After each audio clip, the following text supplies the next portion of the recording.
Hello, and thanks for joining us. On today's show, we've got Matthew Walrath, who is solving some of the bookkeeping issues that are arising because of crypto, or those who are holding crypto in any event. He joins us here from Australia on today's show of The Millionaire's Lawyer. Here's Matthew Walrath. Matthew, thank you for joining us here today. I guess all the way from sunny Australia. Which part of Australia are you in? Yeah, you said sunny Australia, so you got it pretty close. It's the Sunshine Coast is where I live, which is about an hour north of Brisbane, if anybody's familiar. But if you're like me, before you go to Australia, it's pretty much, you know, that Sydney is a place and there's an opera house that looks really cool and everything else is desert, right? It's just everybody goes to Sydney. But a lot of them head up the coast, and I imagine you did some surfing on the way, didn't you? Yeah, actually surf every day. Yeah, and is that what sort of got you up that way? Because I think you said originally, we were talking offline, you're originally from New Jersey and spent some time in California. Were you surfing in California as well? Yeah, I definitely loved surfing growing up and while I was living in California, but other things were like my favorite thing to do. And then when I moved to Australia, I really got the surfing bug. I live a 5-minute walk to the beach and I just go every day now, and it's become the thing. It's a good life, isn't it? I've been on the waves myself and had people sort of turn to me and say, I wonder what everybody else is doing right now. You know, as you taking the time to obviously enjoy it. Yeah, absolutely. Great stuff. Well, listen, I mean, love to talk surfing all day. The reason we agreed to join and the topic for the day is what we're going to do with all our crypto profits or losses, I guess, as things have been going for the last little while. You've obviously seen a number of people that are looking to deal with the tax man. We're making sure that they are addressing what needs to be done with them. Can you tell me more how you're doing just that these days? Yeah, so with crypto taxes, I have a business that we essentially are like bookkeepers. So we help crypto investors to figure out, all right, I've done all these transactions, sometimes up to thousands and thousands of transactions. Now, how do I actually sort out how much do I owe? How much income have I made from crypto? What are my gains? What are my losses? And ultimately, the way that you have to do that is you use a tax software. It's very similar to QuickBooks. I think a lot of investors think that it's like maybe TurboTax, where it walks you through step by step. It says, give me this document, give me that document. And at the end, it spits out an accurate tax report. That's not really how the softwares work. At the moment, it's more like QuickBooks, which is a bookkeeping software. It essentially pulls all your transaction data in, and then it's on you as the investor to say, this is what I was doing. This is how that transaction needs to be labeled. This is how that transaction needs to be labeled. And then at that point, you end up with a tax report that you could hand to even the most dinosaur accountant who doesn't want to think about cryptocurrencies and scammers and things like that, and they'll still know what to do with it and be able to put it into your tax return. So for people thinking about how am I going to pay the tax man, that's kind of the process that we go through and we recommend for anybody who's doing it themselves. Yeah, and regardless of where we are, where we may be listening from, there is a taxing authority, and yes, we're seeing that the taxing authorities are becoming much more interested in what has been occurring, and what is likely to occur, I guess, on a go forward, right? As we're seeing ideally profits or people having gains on their crypto. I imagine your clients are from all over, and the reports that you're generating are for their tax accountant in whichever jurisdiction they are, right? Correct. Yeah. So far, we haven't worked with clients in every country in the world. Most of our client base is US, Canada, UK, Australia, New Zealand. We've had some clients in Europe. Like I'm working with some clients in Germany at the moment because I guess a German crypto investment club found us. So usually I can figure it out, but those are the countries that we've worked with so far. And they all have similar tax laws with their own little quirks. I'm like, oh man, I wish I could pull things from this tax law, pull things from that tax law, put it together, and have that be the ultimate crypto tax law. Yeah, really, that would be most ideal in most situations, certainly from a tax perspective, right? We wouldn't have to jurisdiction shop for our taxes. or for our most favorable tax treatment. So what do people get if they're working with you? What do they end up with? They end up with a report. I guess they provide you. How do they provide you with the information you require, and then what do you end up giving them in return? Yeah, so when you're pulling your data into the crypto tax software, they're going to get data in two ways. If you use a self-custody wallet like MetaMask, Coinbase wallet, anything where it's a Web3 wallet, then you can just use your public address. So that string of characters that is public, not the private one that if you give to somebody, they steal all your data. You can actually just take that and then you give that to the crypto tax software, and they can just use that address to pull from the public ledger your transaction history. So they pull all that data in. But with a centralized exchange, that's where it's not on a public ledger. So you either need to provide what's called an API, an application programming interface key, which is, it sounds difficult, but there's really easy instructions to just grab it. Again, it's a string of characters.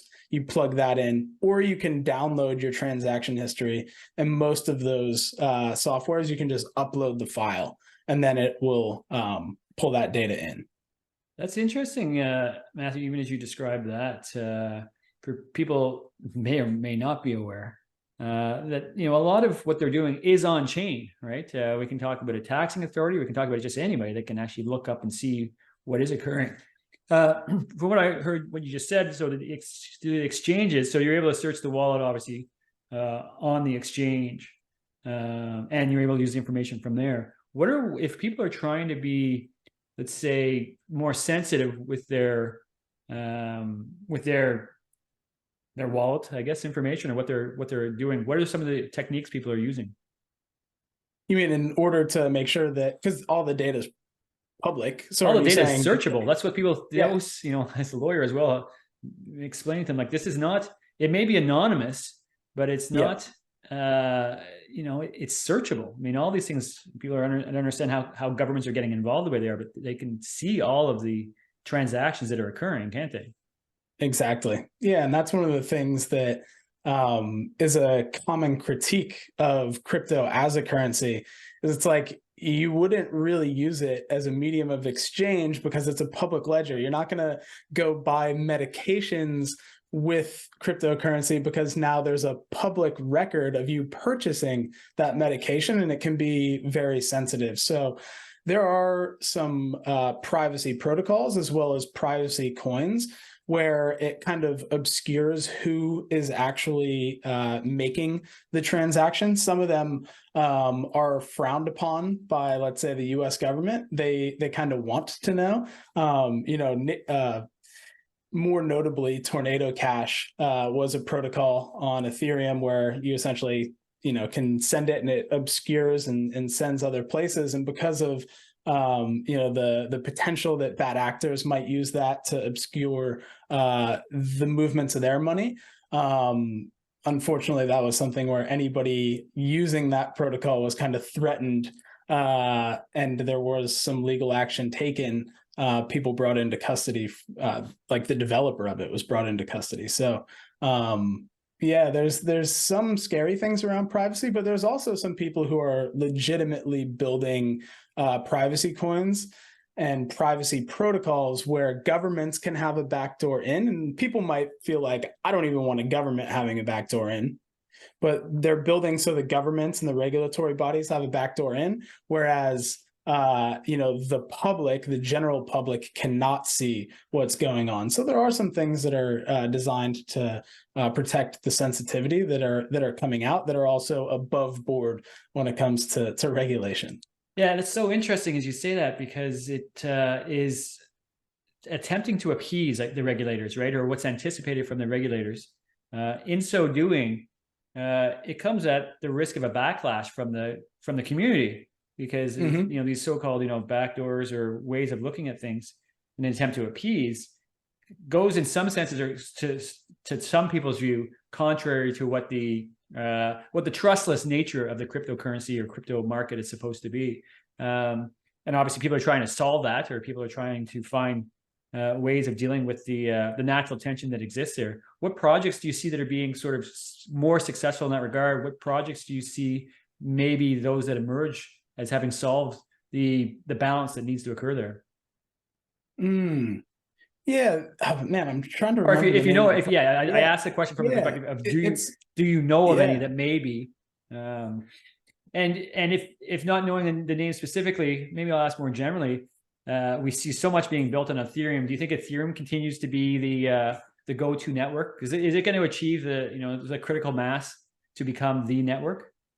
Yeah, I think it's got the network effect now. I think the thing that really holds it back is the fact that the transaction fees are super high. So a lot of the applications being built on top of it, like decentralized finance, is what got me back into crypto after kind of getting burned in 2017, 2018 and losing a bit of interest. And that application is great, but the thing is the transaction fees of the traditional banking system are lower, or at least were lower than the fees on the Ethereum network. So it kind of hurts that potential application. But now all of these scaling solutions and these layer twos are being built on top of the Ethereum network.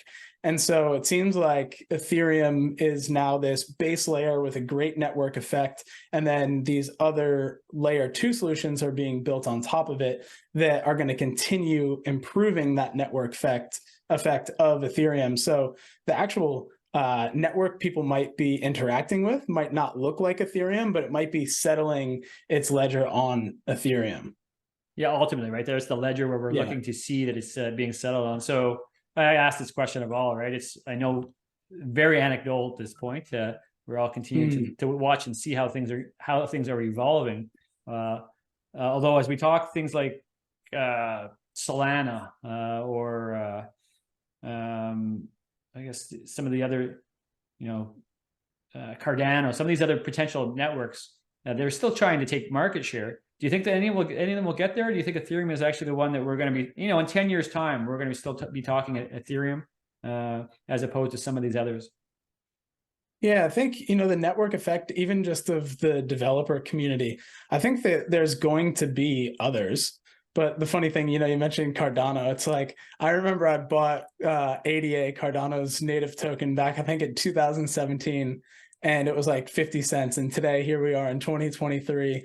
They've barely launched any applications on top of the blockchain. And, I'm sure people who are Cardano fanatics would see that a lot of progress has been made, but man, it really doesn't feel like they've gone anywhere or stolen that market share. And, the promises of 2017 don't seem like they've come to fruition, 5 years, almost 6 years later. 5-6 years, despite everything that Hoskins has said, right? I mean, he tends to be quite a preacher.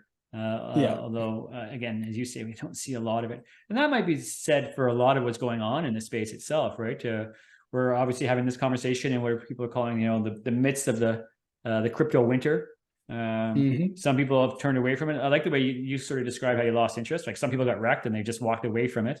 You have to think, or at least for the people that I continue to have these conversations with, it's going to exist in some shape or form. Like this technology is here. We're seeing the practical applications of it are just boggling to the mind already. And I think we're just seeing the tip of the iceberg. I appreciate we're having a conversation about how to track what you have been doing. And that's, what your bread and butter is. But what do you think, if you were predicting the way this space may be built out in the next, by 2030 seems to be such a key year that everybody keeps talking to. What do things look like in 2030 in your humble opinion?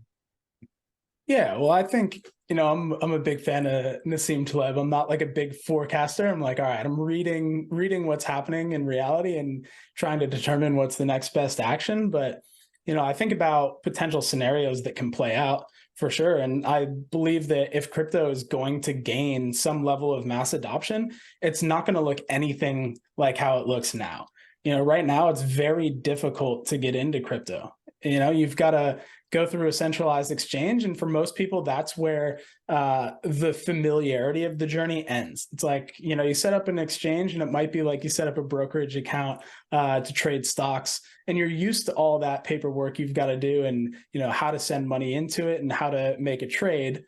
But even then, some of the features, you know, the advanced trading features on a centralized exchange look confusing to people. And then as soon as you venture out into interacting directly with the blockchains and Web3 applications and, you know, wallets like MetaMask, that's where it starts to get scary. You know, you might do something wrong and lose a bunch of money. You might forget your seed phrase or your private keys and lose access to a bunch of money. You know, there might be an application that has malicious code and you might sign the wrong contract and all of a sudden it drains your wallet. There's a lot of scary things out there. And I don't think that mass adoption comes from all of a sudden people being comfortable and familiar enough with the current technology that it onboards all these new users. I do think, as we mentioned, you know, a lot of the OGs of the crypto space, you know, not really that interested in regulation and some of the things that are happening there, but that's what I believe would lead to onboarding more people. You'll have more companies and more organizations that are building on top of the blockchain, but they're creating a user interface or a user experience where the people have no idea that they're interacting with crypto. You know, even your grandma who might be like, oh, crypto's a scam, it's just a bunch of hucksters.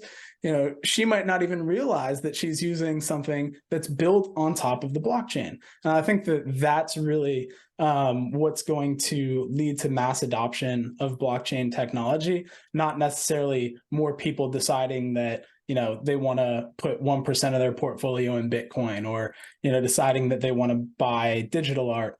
I think it's really going to come from something that our minds potentially can't even conceive of right now.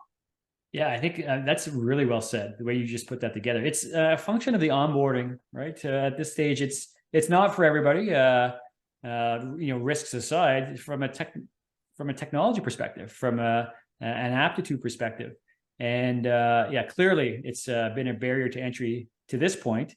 And for there to be mass adoption, I think you accurately described there needs to be some easier way to get on and interact.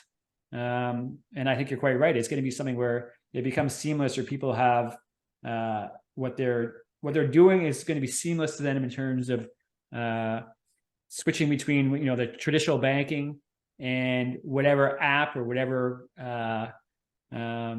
way that they're accessing their crypto, perhaps even all through the same. It's interesting to watch what Elon's up to these days, right, with X and the conversations about that being the everything app, right? What kind of news is that making in Australia for you?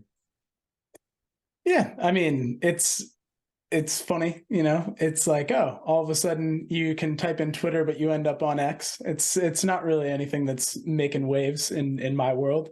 I'm a pretty active user of Twitter or X.com, but other than that, yeah, I'm just interested to see what he's going to be rolling out, because obviously a lot of the things that his companies have done have really disrupted the world. Yeah, they've been disruptors, or they've changed the way that we think of things. Yeah. You know, to that extent, do you see Doge as being something that can be used for a universal payment system? Well, I mean, it would be funny if it does. It's yeah,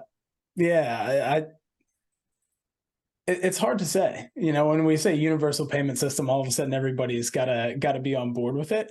And you know, I think that there's going to be some people who kind of push back on a meme coin that has, you know, a huge amount of the supply being owned by a single unknown wallet, becoming something that we use for everyday transactions. And you know, definitely, like, I look at Doge and I'm like, well, I wouldn't want to store value there.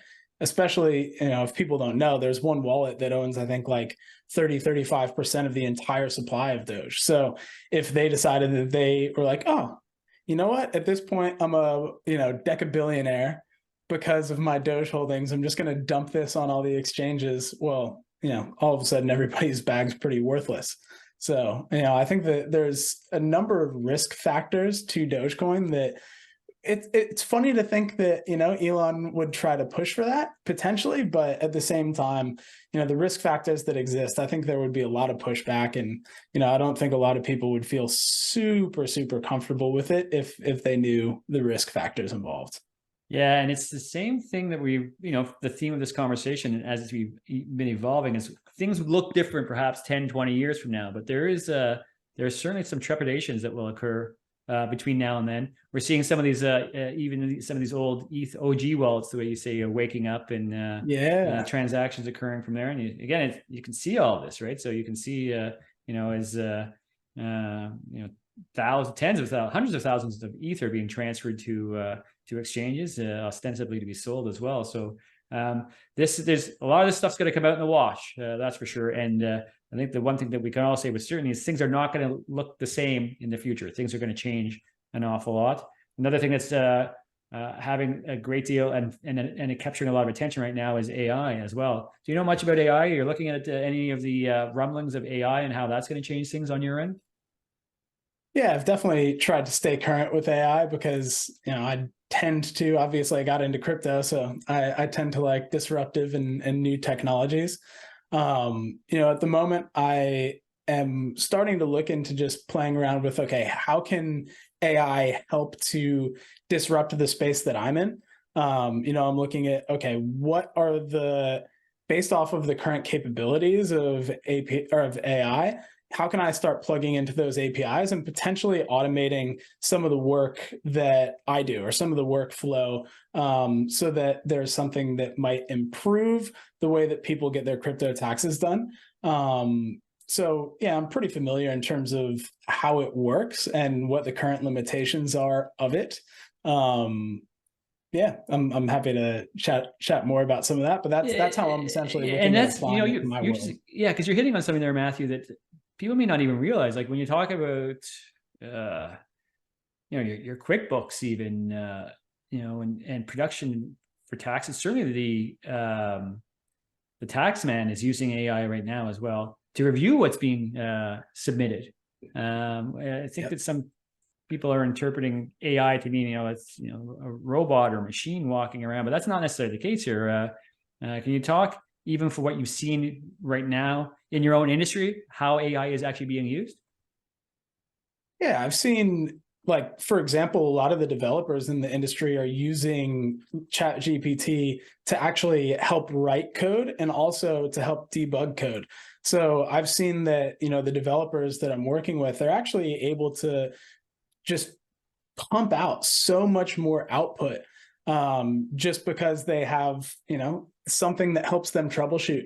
And it's been really fascinating to watch how, developers have been like, oh, I'm going to use this to write code instead of writing it myself. So that's been one thing that's been really fascinating. The other thing would just be, there's this threat where certain things like, you've probably even seen certain things that a lawyer can do, certain things that an accountant or a bookkeeper can do. There's certain functions that we do that it's just so programmatic. It's just so like, if this, then that AI is going to be able to do that. And it's just a matter of somebody creating the right interface for a user to be able to ask a normal language text-based question and to have an output that, prior to that, somebody would have to do years and years of schooling and tons of CEUs and CPD credits to be able to output. And that's a great way to look at it, right? For people that are considering how whatever they're working on may be impacted, and ask it from just that perspective. If I was to ask, a simple question in a way that an output can be produced, what does it look like? What is being produced, right? And then be aware that that's likely where we're going with this, because these will also be able to build those types of applications that much quicker as well. I was looking at coders using it, if not replacing them, certainly making a new coder almost as effective as somebody that's been doing it for a long time, right? And as they become well versed in the way to use the AI, they may become even, a super coder themselves or even surpass. It's just going to simply impact the way that we do things. What have you got for yourself as we talk about that future? What do the things look like for you personally between now and the year 2030? How does your life change between now and 2030? Yeah, I'm a pretty simple man. I really enjoy surfing and having a coffee after a surf and barbecuing on a Sunday. Like, I'm pretty simple in that regard. So I think, you know, I'd like to continue enjoying my simple pleasures in life, but I think there will be, you know, a bigger family, you know, kids around, and teaching them how to surf, and, you know, that type of stuff. I think for me, I really get a lot out of just working and researching and staying on kind of the cutting edge of technology. I really enjoy that. That's, for me, it's like, that's what where I like the complexity in my life. That's where I like to, you know, I like to build businesses. I like to learn about new technologies and actually get my hands dirty and play with them and try to build something. And so I think that for me, I'm going to continue to kind of stay on that cutting edge and, you know, break things and build things and build businesses. But then when it comes to my life, I'm still going to be, you know, surfing and playing with kids and, you know, just barbecuing on a Sunday. Sounds like a great way to do it, right? That's the balance, right? The balance is the pace of life increases as the use of technology increases the pace at which we do things, and then able to counterbalance that with some of the things we love doing. And certainly being on the waves is a good way to do just that. What's the best way? So someone's listening here today. What's the best way of reaching you, finding you, maybe discussing ways of helping someone with their crypto tax issues? Yeah, so if anybody's needing help with their crypto taxes, my website's cryptotaxmadeeasy.com. So you can go on there, fill out the contact form if you want to, you know, get a quote. You can also learn a little bit about what we do. We also, if anybody listening is an accountant or an EA, registered tax agent, we can help you as well. So if you want to get in touch and learn a little bit more about crypto taxes and how you can potentially provide some services to your clients, I'd be more than happy to have that conversation with you, because we need more good registered tax agents to provide good tax planning advice to their clients. And I'm more than happy to fill that educator role. And then I'm sure we'll have some links in the show notes as well for anybody who is a show notes reader. Absolutely. Yes. We'll put this all in the show notes, and great for that, Matthew. As you say, it's, I mean, what you do is you round out an offering that, you know, a traditional accountant may be providing as well, and maybe working in a space that they may not be quite as adept. So it sounds like it's the type of thing that's going to be a sort of hand-in-hand approach to solving people's tax needs from all over, right? You're creating reports that a tax accountant in whichever jurisdiction can then use to file appropriately. It's an issue that's becoming more and more live to all of us. It's great that you're out there providing one of these solutions that we know is very much needed.